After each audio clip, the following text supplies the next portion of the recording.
ಕಲಾವಿದರು ಹೇಳ್ತಿದ್ದರು, ನನಗೆ ಬೆನ್ನೀರಿನಲ್ಲಿ ಹೋಗಿ ಸೇವೆ ಮಾಡಲಿಕ್ಕೆ ಅವಕಾಶ ಸಿಕ್ಕಿತು. ಅಲ್ಲಿಂದ ನಾನು ಪಾತ್ರ ಮಾಡಿದೆ, ಇಂತಹ ಸಂಗೀತ ಮಾಡಿದೆ, ಇಂತಹ ಚೆಂಡೆ ಹೊಡೆದೆ, ಮೊದಲೇ ಹೊಡೆದೆ, ಇದನ್ನು ನನ್ನ ಪುಣ್ಯ ಅಂತ ಅವರು ಹೇಳ್ತಿದ್ದರು. ನಿಮ್ಮೆಲ್ಲರ ಪರವಾಗಿ ನಾನು ಪೂಜೆಗೆ ಗೌರವಗಳನ್ನು ಸಲ್ಲಿಸಿ ಅವರು ತೋರಿಸಿದ ಪ್ರೀತಿ ಆದರಗಳಿಗೆ ಯಾವತ್ತೂ ನಾನು ಚಿರುನಾಗಿದ್ದೇನೆ. ನಮ್ಮ ಕ್ಷೇತ್ರದಿಂದ ಯಾವ ಸೇವೆ ಬೇಕಾದರೂ ತಾವು ಪಡ್ಕೊಳ್ಬೋದು.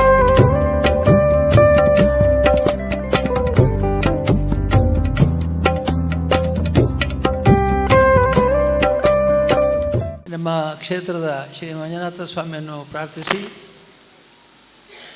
ಪೂಜ್ಯ ಕೇಶವಾನಂದ ಭಾರತಿ ಶ್ರೀಗಳವರು ಧ್ಯಾನಿಸಿದ ದಕ್ಷಿಣಾಮೂರ್ತಿ ಗೋಪಾಲಕೃಷ್ಣ ಸನ್ನಿಧಾನವನ್ನು ಕೂಡ ಇಲ್ಲಿ ಸ್ಮರಿಸಿ, ಅವರು ಇದ್ದಾಗ ಭಾಳ ಸುಂದರವಾಗಿ ಹಾಡಿನ ಮೂಲಕವೇ ಪ್ರಾರ್ಥನೆ ಮಾಡ್ತಿದ್ದರು. ಯಾವ ಕಾರ್ಯಕ್ರಮದಲ್ಲಿ ಅವರು ಉಪಸ್ಥಿತರಿದ್ದರೂ ಕೂಡ ಮೊದಲಿಗೆ ಅದನ್ನು ಸಂಗೀತ ಸೇವೆಯನ್ನು ಮಾಡಿ ದಕ್ಷಿಣಾಮೂರ್ತಿ ಮತ್ತು ಕೃಷ್ಣನಿಗೆ ತನ್ನ ಗೌರವವನ್ನು ಸಮರ್ಪಿಸಿ ಆಮೇಲೆ ಭಾಷಣ ಶುರು ಮಾಡ್ತಾಯಿದ್ರು.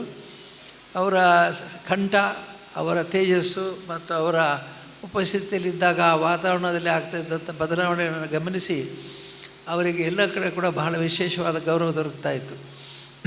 ಅವರು ತಮ್ಮ ಜೀವಿತಾವಧಿಯಲ್ಲಿ ಅನೇಕ ಕಾರ್ಯಗಳನ್ನು ಮಾಡಿದ್ದಾರೆ. ವಿಶೇಷವಾಗಿ ಸಂಸ್ಕೃತಿಯ ಉಳಿವು, ಸಾಹಿತ್ಯದ ಉಳಿವು ಮತ್ತು ಯಕ್ಷಗಾನದ ಉಳಿವಿಗಾಗಿ ಬಹಳ ದೊಡ್ಡ ಕೊಡುಗೆಯನ್ನು ಕೊಟ್ಟಿದ್ದಾರೆ. ಮಠದಲ್ಲಿ 24 ಗಂಟೆಯೂ ಕೂಡ ಸಂಸ್ಕೃತಿಯ ಕಲರವ ನಡೀತಾ ಇತ್ತು.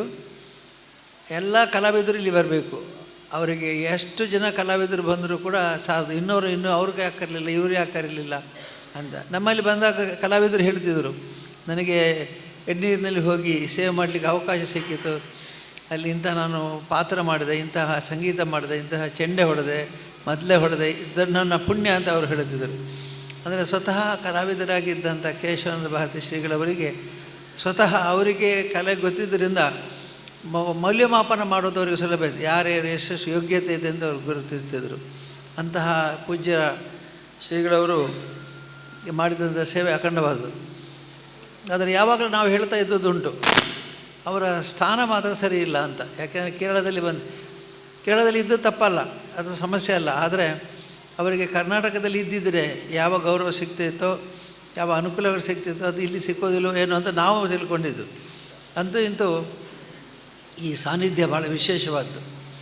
ಅವರ ಜೊತೆಗೆ ಇದ್ದು ಅವರೆಲ್ಲ ಕಾರ್ಯಕ್ರಮಗಳನ್ನು ಅರ್ಥಕೊಂಡಿದ್ದಂಥ ಈಗಿನ ಶ್ರೀಗಳವರು ಭಾಳ ಯೋಗ್ಯ ರೀತಿಯಲ್ಲಿ ನಮ್ಮ ಸಂಸ್ಥಾನವನ್ನು ಮುಂದುವರಿಸ್ತಾ ಇದ್ದಾರೆ. ಈ ಸಂಸ್ಥಾನ ಮುಂದುವರಿಬೇಕಾದರೆ ಯೋಗ್ಯರಾದಂಥ ಶಿಷ್ಯರನ್ನು ಪಡಿಬೇಕಿತ್ತು. ಇವರು ಅವ್ರ ಜೊತೆಗಿದ್ದವರು, ಅವರ ಅನೇಕ ಕಾರ್ಯಕ್ರಮಗಳಲ್ಲಿ ಭಾಗವಹಿಸಿದವರು, ಅವರ ಎಲ್ಲ ಪದ್ಧತಿ, ಸಂಸ್ಕಾರ, ಸಾಂಸ್ಕೃತಿಕ ವ್ಯವಹಾರಗಳನ್ನು ಕೂಡ ತಿಳ್ಕೊಂಡವರು. ಹಾಗಾಗಿ ಇಂದು ಕೂಡ ಎಡನೀರು ಮಠ ಅಂತಂದರೆ ಎಲ್ಲ ಕಲಾವಿದರಿಗೆ ಅಪೇಯಮಾನವಾದಂಥ ಒಂದು ಊರು, ಪ್ರದೇಶ. ಮನೆಯಲ್ಲಿ ಬರ್ತಾರೆ, ಮನೆಯಲ್ಲಿ ಏನೇ ಕಾರ್ಯಕ್ರಮದಲ್ಲಿ ಹೇಳಿಕೆ ಮಾಡ್ತಾರೆ, ಇಲ್ಲಿಂದ ಪ್ರಸಾದ ಪಡ್ಕೊಂಡು ಹೋಗ್ತಾರೆ. ಇಂತಹ ಶ್ರೀಗಳವರು ಇವತ್ತು ದೊಡ್ಡ ಕೆಲಸವನ್ನು ಮಾಡ್ತಾಯಿದ್ದಾರೆ. ಯಾಕೆಂದರೆ ನಮ್ಮ ಸಾಂಸ್ಕೃತಿಕ ಜಗತ್ತಿನಲ್ಲಿ ಕಲೆ ಮತ್ತು ಧರ್ಮ ಎರಡೂ ಭಾಳ ಹತ್ತಿರವಾದಂಥದ್ದು. ಕಲೆ ಬೇರೆ ಅಲ್ಲ, ಧರ್ಮ ಬೇರೆ ಅಲ್ಲ. ಭಗವಂತನ ಸಾಮೀಪ್ಯಕ್ಕೆ ಹೋಗಬೇಕಾದ್ರೆ ಕಲೆಯ ಮಾಧ್ಯಮದಲ್ಲಿ ಸುಲಭವಾಗಿ ಹೋಗ್ಬೋದು. ಭಗವಂತನ ಸಾನ್ನಿಧ್ಯವನ್ನು ಮುಟ್ಟಬೇಕಾದ್ರೆ ನಮ್ಮಲ್ಲಿ ನಾವು ಭಜನಾ ಕಮ್ಮಟ ಅಂತ ನಾವು ಮಾಡಿದ್ದೆವು.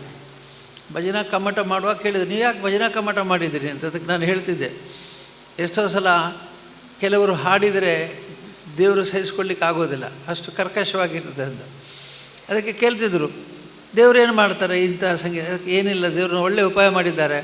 ಇವರ ಸಂಗೀತ ಪ್ರಾರಂಭ ಆಗಬೇಕಾದ್ರೆ ಹೊರಗೆ ಹೋಗಿರ್ತಾರೆ, ಅವರು ಮುಗಿದ ಮೇಲೆ ಒಳಗೆ ಬರ್ತಾರೆ, ಹಾಗಾಗಿ ಅವರಿಗೆ ಹಿಂಸೆ ಆಗೋದಿಲ್ಲ ಅಂತ. ಇದು ಒಂದು ರೀತಿಯಲ್ಲಿ ಸತ್ಯ. ಆದರೆ ಇವತ್ತು ಅನೇಕ ಮಂದಿ ನಮ್ಮ ಭಜನಾ ಕಮ್ಮಟದಲ್ಲಿ ಬಂದು ಭಜನೆಯನ್ನು ಕಲಿತು ಊರೂರಲ್ಲಿ ಭಜನೆಯನ್ನು ಮಾಡ್ತಾರೆ ಮತ್ತು ಭಗವಂತನ ಸಾನ್ನಿಧ್ಯಕ್ಕೆ ಹೋಗ್ತಾರೆ, ಸಮೀಪಕ್ಕೆ ಹೋಗ್ತಾರೆ. ಒಳ್ಳೆಯ ಸಾಹಿತ್ಯವನ್ನು ಪುರಂದರದಾಸರು, ಕನಕದಾಸರು ಮತ್ತು ಅನೇಕ ದಾಸಶ್ರೇಷ್ಠರು ಒಳ್ಳೆಯ ಸಾಹಿತ್ಯವನ್ನು ರಚನೆ ಮಾಡಿಕೊಟ್ಟಿದ್ದಾರೆ.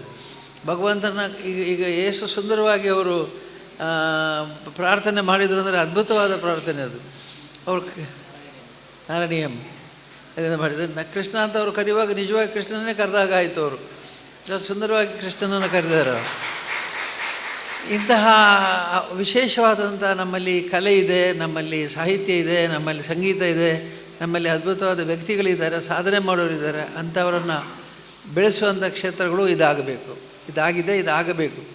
ಪೂಜ್ಯರು ಇಂತಹ ಅನೇಕ ಕಾರ್ಯಕ್ರಮ ಹಮ್ಮಿಕೊಂಡಿದ್ದಾರೆ. ಅವರು ಹೇಳ್ತಿದ್ದರು ಚಾತುರ್ಮಾಸದಲ್ಲಿ ದಿನಾ ಕಾರ್ಯಕ್ರಮ ಇತ್ತು ಅಂತ. ದಿನಾ ಕಾರ್ಯಕ್ರಮ ಯಾಕಿತ್ತು ಅಂತಂದರೆ, ಒಂದು ಈ ವಾತಾವರಣವನ್ನು ತುಂಬಬೇಕು, ಇನ್ನೊಂದು ಭಕ್ತರು ಇಲ್ಲಿ ಬಂದಾಗ ಏನು ಹೋಗೋದು ಮಠಕ್ಕೆ, ಸುಮ್ಮನೆ ಹೋಗಿ ಭಾಷಣ ಕೇಳಿ ಬರೋದಲ್ಲ, ಅದರ ಜೊತೆಗೆ ಸಂಗೀತ ಸೇವೆ, ಸಾಹಿತ್ಯ ಸೇವೆ, ಕಲೆಯ ಸೇವೆ ಇತ್ಯಾದಿಗಳನ್ನು ಕಿವಿಯಲ್ಲಿ ಹಾಕ್ಕೊಂಡ್ರೆ ಅವರಿಗೆ ಜೀವನಕ್ಕೆ ಮಾರ್ಗದರ್ಶನ ಆಗ್ತದೆ. ಪುರಾಣದ ಕಥೆಗಳು ಸುಮ್ಮನೆ ಇಲ್ಲ, ಅವೆಲ್ಲವೂ ಕೂಡ ನಮ್ಮ ಜೀವನಕ್ಕೆ ಸಂಬಂಧಪಟ್ಟ. ನಮ್ಮಲ್ಲಿ ರಾವಣನು ಎಡಭಾಗದಲ್ಲಿದ್ದಾನೆ, ಬಲಭಾಗದಲ್ಲಿ ರಾಮ ಇದ್ದಾನೆ. ರಾವಣನಿಗೆ ಎಷ್ಟು ಅಂತರ ಇದೆ, ಎಡಭಾಗ ಮತ್ತು ಬಲಭಾಗಕ್ಕೆ ಹೃದಯಕ್ಕೆ ಇರುವಷ್ಟೇ ಅಂತರ. ನಾವು ರಾಮನನ್ನು ಹೆಚ್ಚು ಪೋಷಿಸಿದರೆ ರಾಮತ್ವ ನಮ್ಮಲ್ಲಿ ಬರ್ತದೆ. ಅದೇ ರಾವಣನನ್ನು ಪೋಷಿಸಿದರೆ ರಾವಣನ ಹಿಂಸಾತ್ಮಕ ಪ್ರವೃತ್ತಿ ಮತ್ತು ಅಗೌರವ ತೋರುವಂಥ ಪ್ರವೃತ್ತಿಗಳು ಬರುತ್ತೆ. ಹಾಗಾಗಿ ಈ ಯಕ್ಷಗಾನ ಅನ್ನುವಂಥದ್ದು ಈ ಎಲ್ಲರಿಗೂ ಮಾರ್ಗದರ್ಶನ ಕೊಡುವಂಥದ್ದು. ಸರಿಯಾಗಿ ನಾವು ಅವಲೋಕನ ಮಾಡಿದರೆ ರಾಮಾಯಣ ಮಹಾಭಾರತ ಕಥೆಗಳು ಯಾಕೆ ಬೇಕು, ನಮ್ಮ ಜೀವನಕ್ಕೆ ಅತಿ ಹತ್ತಿರದ ವಿಷಯಗಳಲ್ಲಿ ಸಂಬಂಧಪಟ್ಟಿವೆ. ನಮ್ಮ ಜೀವನದ ಎಲ್ಲ ವಿಷಯಗಳಲ್ಲಿ ಬಂದಿದೆ. ಹಾಗಾಗಿ ನಾವು ಯಾರನ್ನು ಹೇಗೆ ಪ್ರೀತಿಸಬೇಕು, ಗೌರವಿಸಬೇಕು, ಯಾರಿಗೆ ನೋವು ಮಾಡಬಾರ್ದು, ನೋವು ಮಾಡಿದರೆ ಏನಾಗುತ್ತೆ ಇತ್ಯಾದಿಗಳನ್ನೆಲ್ಲ ಅದರಲ್ಲಿ ಪ್ರತಿಯೊಂದು ವ್ಯಕ್ತಿತ್ವ, ಪ್ರತಿಯೊಂದು ಅಲ್ಲಿ ಬರುವಂಥ ಸಂದರ್ಭೋಚಿತವಾದ ಪಾತ್ರಗಳಿಂದ ನಾವು ಅದನ್ನು ಗಮನಿಸ್ಬೋದು. ಇವತ್ತು ಮಠಗಳಲ್ಲಿ ಇಂತಹ ಸೇವೆ ನಡೀಬೇಕು, ಇಂತಹ ರಕ್ಷಣೆ ಬೇಕು, ಕಲಾವಿದಕ್ಕೆ ರಕ್ಷಣೆ ಬೇಕು, ಕಲಾಕಾರರ ರಕ್ಷಣೆ ಬೇಕು, ಮತ್ತು ಸಾಹಿತ್ಯದ ಮೂಲಕ ಸಂಸ್ಕೃತಿಯ ಪ್ರಧಾನ ಆಗಬೇಕು. ಅನೇಕ ಒಳ್ಳೆಯ ವಿಷಯಗಳನ್ನು ತಿಳ್ಕೊಳ್ಬೇಕು. ಎಲ್ಲಿ ಹೋಗ್ಬೇಕಪ್ಪ, ನಮಗೆ ಬೇರೆ ಒಳ್ಳೆಯ ರುಚಿಯಾದ ಆಹಾರ ಬೇಕಾದರೆ ಹೋಟ್ಲಿಗೆ ಹೋಗ್ಬೋದು, ಹಣಕಾಸಿನ ವ್ಯವಹಾರ ಬೇಕಾದರೆ ಬ್ಯಾಂಕಿಗೆ ಹೋಗ್ಬೋದು, ಕಣ್ಣಿಗೆ ಆನಂದ ಬೇಕಾದ್ರೆ ಸಿನಿಮಾ ಥಿಯೇಟ್ರಿಗೆ ಹೋಗ್ಬೋದು. ಇನ್ನು ಏನೇನು ಎಲ್ಲದಕ್ಕೂ ಒಂದೊಂದು ಜಾಗ ಇದೆ. ಆದರೆ ಧರ್ಮದ ವಿಷಯ ತಿಳಿಬೇಕು, ಒಳ್ಳೆಯ ವಿಷಯ ತಿಳ್ಕೊಬೇಕು ಅಂದರೆ ಅದಕ್ಕೆ ಜಾಗ ಇಲ್ಲ, ಅದಕ್ಕೆ ಪುರ್ಸೊತ್ತಿಲ್ಲ. ಅದರ ಬದಲು ಮಠಗಳಲ್ಲಿಂದ ಇದ್ದರೆ ಜನ ಬರ್ತಾರೆ, ಅಲ್ಲಿ ಕೂತ್ಕೊಳ್ತಾರೆ, ಸಂಗೀತ ಸೇವೆಯನ್ನು ಆಲಿಸ್ತಾರೆ, ಪ್ರವಚನಗಳನ್ನು ಕೇಳ್ತಾರೆ, ಮಾರ್ಗದರ್ಶನ ಪಡೀತಾರೆ, ಗುರುಗಳಲ್ಲಿ ತಮ್ಮ ವಿಷಯಗಳನ್ನು ಹೇಳ್ಕೊಳ್ತಾರೆ. ನಮಗೆ ಯಾರಿಗಾದರೂ ಸಮಸ್ಯೆಗಳು ಬಂದು ಯಾರಾದರೂ ಹೇಳ್ಕೋಬೇಕು. ನಿನ್ನೆ ಕ್ಷೇತ್ರಕ್ಕೊಬ್ಬ ಹುಡುಗ ಬಂದಿದ್ದ. ಅವನು ಭಾಳ ಒಂದು ಸ್ವಲ್ಪ ಮಾನಸಿಕ ಅಸ್ವಸ್ಥತೆ, ಹಾಗೆ ಒಂದು 8 ವರ್ಷದ ಹುಡುಗ, ವಿಕೃತಿಯನ್ನು ಮಾಡ್ತಿದ್ದೆ, ಹೋಗೋದು, ಮುಟ್ಟೋದು, ಓಡೋದು, ಮಾಡೋದಲ್ಲ. ನಮ್ಮ ಪ್ರಕೃತಿಗೆ ಆಸ್ಪತ್ರೆಯಲ್ಲಿ ಹೇಳ್ತಿದ್ದೆ, ಕೆಲವರು ಮಕ್ಕಳನ್ನು ಕರ್ಕೊಂಡು ಮಕ್ಕಳನ್ನು ನೀವು ಹತೋಟಿ ಮಾಡಿ ಅಂತ ಹೇಳ್ತಾರೆ.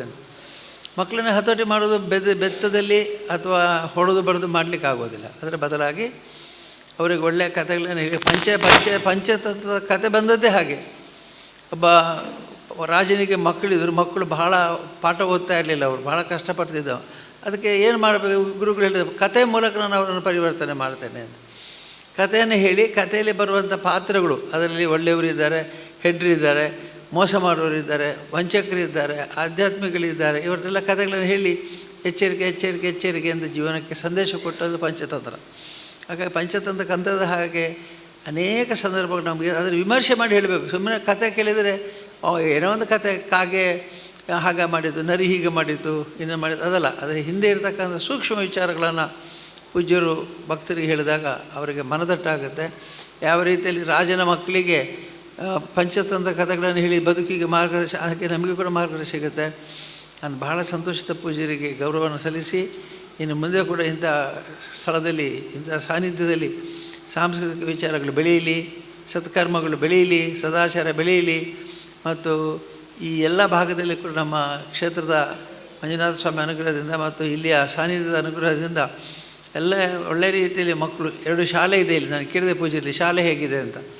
ಇಂಗ್ಲೀಷ್ ಮೀಡಿಯಮ್ ಶಾಲೆ ಇದೆ, ಮಲಯಾಳ ಮೀಡಿಯಮ್, ಕನ್ನಡ ಮೀಡಿಯಮ್ ಶಾಲೆ ಇದೆ, ಪದವಿ ಪೂರ್ವ PUC ಹಾಗಾಗಿ ಎಲ್ಲ ಮಕ್ಕಳಿಗೆ ಸಂಸ್ಕಾರವನ್ನು ಕೊಡ್ತಕ್ಕಂಥ ಕ್ಷೇತ್ರ ಇದಾಗಿದೆ. ನಾನು ಮತ್ತೊಮ್ಮೆ ಅವರಿಗೆ ಗೌರವವನ್ನು ನನಗೆ ತುಂಬ ಪ್ರೀತಿ ಮಾಡಿದರು. ತುಂಬ ಬಂದು ಇಲ್ಲಿ ತಿಂಡಿ ಮಾಡಿ ಅಂತ ಹೇಳಿ ಹೊಟ್ಟೆ ತುಂಬ ತಿನ್ನಿಸಿದ್ದಾರೆ. ಈಗ ತುಂಬ ಪ್ರೀತಿ ಮಾಡಿ ಆಹಾರ ಕೊಟ್ಟು ಗೌರವ ಮಾಡಿ ನಮಗೆ ಮಾಡಿದ್ದಾರೆ. ನಾನು ಮತ್ತೊಮ್ಮೆ ನಿಮ್ಮೆಲ್ಲರ ಪರವಾಗಿ, ಇಲ್ಲಿ ಭಾಳ ಜನ ಯೋಜನೆಯ ಕಾರ್ಯ ಇದ್ದಾಗ ಕಾಣ್ತಿದೆ ನನಗೆ, ನಿಮ್ಮೆಲ್ಲರ ಪರವಾಗಿ ನಾನು ಪೂಜ್ಯರಿಗೆ ಗೌರವಗಳನ್ನು ಸಲ್ಲಿಸಿ, ಅವರು ತೋರಿಸಿದ ಪ್ರೀತಿ ಆಧಾರಗಳಿಗೆ ಯಾವತ್ತೂ ನಾನು ಚಿರುನಾಗಿದ್ದೇನೆ. ನಮ್ಮ ಕ್ಷೇತ್ರದಿಂದ ಯಾವ ಸೇವೆ ಬೇಕಾದರೂ ತಾವು ಪಡ್ಕೊಳ್ಬೋದು ಅಂತೇಳಿ. ನಿಖರ ಸುದ್ದಿ, ಸದಭಿರುಚಿಯ ಕಾರ್ಯಕ್ರಮ.